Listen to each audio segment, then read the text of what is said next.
Good morning from Siliguri. এখন দাঁড়িয়ে আছি শিলিগুড়ির বিধান মার্কেটে নেতাজি কেবিনের সামনে।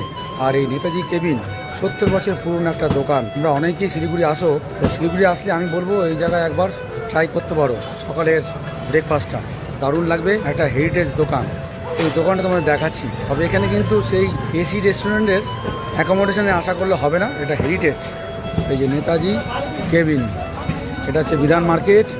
আর একটু এগিয়ে গেলে হচ্ছে হংকং মার্কেট। আমরা এখন ভিতরে ঢুকবো সকালে ব্রেকফাস্ট করার জন্য। এই হচ্ছে ওঠার সিঁড়ি, হেরিটেজ সিঁড়ি।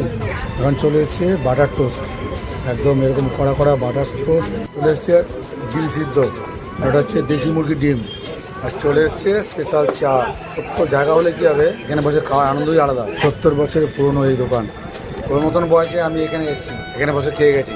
আমরা যখনই আসি এই নেতাজি কেবিনেতে এখানে সকালে ব্রেকফাস্টটা করি, দারুণ লাগে দারুণ।